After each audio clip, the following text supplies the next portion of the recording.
Hello everybody, it is Gabrielle, also known as Rising High Priestess.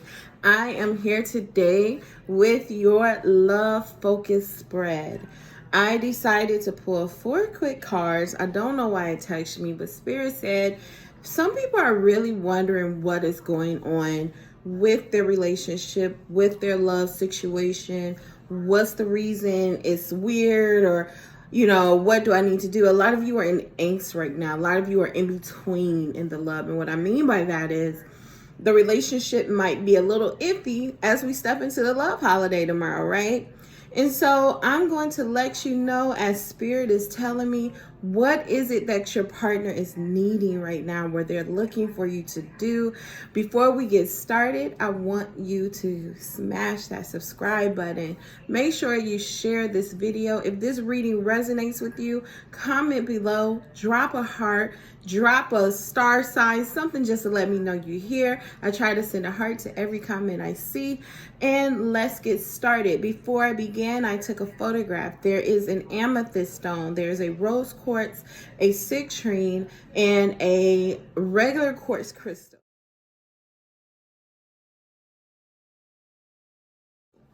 You can pick the selected crystal or the card you want, and you can fast forward to that. So your amethyst reading.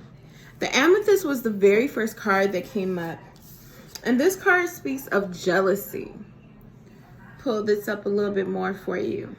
And so for those who picked the amethyst as the card they want to select in concern to their relationship, there is an energy of possessiveness. There's an energy of jealousy that is swarming your relationship and your friendship with your partner. There's also an energy of insecurity, as if you don't know where you stand with this person. And so instead of being reactive and responding out of jealousy or out of insecurity, maybe it's time for you to become more vocal and say what it is that bothers you. What is it that you're insecure with when it comes to your relationship? What is a major trigger? Are you being transparent about what you are not comfortable with?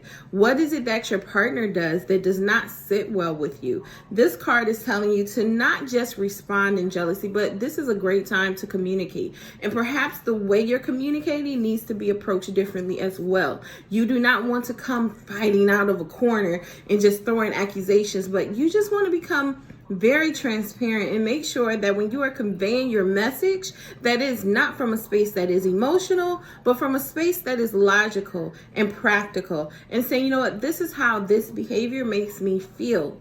I don't like how this feeling feel. What can we do as a couple to attack this or to minimize me feeling like this? It doesn't have to be you're the problem or your partner's the problem, but the problem that is there is in fact the only problem. So jealousy is the theme of what's going on with this amethyst crystal. Like I said, this is a great time to communicate. Make sure you're transparent. Make sure that you are communicating your needs and what you need from your spouse or partner. All right, so now we get to the rose quartz crystal. Let's get into that reading right now. All right, so the card that came up for those who selected the rose quartz crystal, this card says, waiting for you to reach out. So this lets me know that there's a little bit of a power struggle in this dynamic with this couple. So whoever picked the rose quartz, this is what came up. There's a power struggle. There's a little bit of alpha versus alpha. So there may be 2 alpha males or 2 alpha females, or alpha male and alpha female, where no one wants to be the person who backs off. No one wants to be the person who submits. There has to be an opposite energy to the energy of your partner or the energy that is you. 2 people cannot occupy the same space with the same energy. Someone has to be more aggressive. Someone has to be the leader. Someone has to be willing to be more submissive. Submissive does not mean weakness. And this is something that Spirit is saying, that you need to come to a place of understanding that just because you submit to your partner or you submit to their will, or you find yourself being the first person who reaches out, it doesn't mean that you are a weak person. It just means that you could care less for the strife. You don't want the drama. You care more about the relationship than being right. And just because you are the first person who reaches out, it doesn't negate the fact that they may in fact be wrong. It's just that you're the one who has the more maturity. You're the one who's saying, you know what, I'm willing to put my pride to the side so that we can find a solution to this problem. This does not speak bad on you. You don't always have to be in fight mode. If you feel like you always have to be in fight mode in your relationship, that in itself, my sweets, is a problem. And that's something that you need to work on and address sooner than later, instead of convincing yourself that nothing is wrong. But someone is waiting for you to reach out right now. Pick up the phone. Call them. And I don't mean like reach out through social media, because that's not as genuine and you really can't read the tone. No, this person needs to hear your energy. They need you to call them or go to their home. Now, I'm not saying if they have a restraint against you, you don't go to their home. But in a normal situation, you know, hey, would you like to do lunch? Hey, let's go out and talk. Let's figure out, you know, what we've been up to and what's the issue between us. So this is calling for you to be the one who initiates that change. All right, so now we are stepping into the card that was aligned with the citrine. I almost said crystal, but with the citrine crystal. This card says, likes you romantically. So this card resonates with the energy of there's someone who you are dealing with, but you're unsure of where you stand. And so it causes you to kind of feel like, well, do they like me as a friend or do they like me? Like they're flirty with everyone. And I don't know if I'm reading this energy correctly. No, this person likes you romantically. This person does see you as I don't want to say like a candidate, but like they see you as a good choice. It's more so they like to take their time. They don't like to jump into things too soon. They don't like to jump into situations too quickly.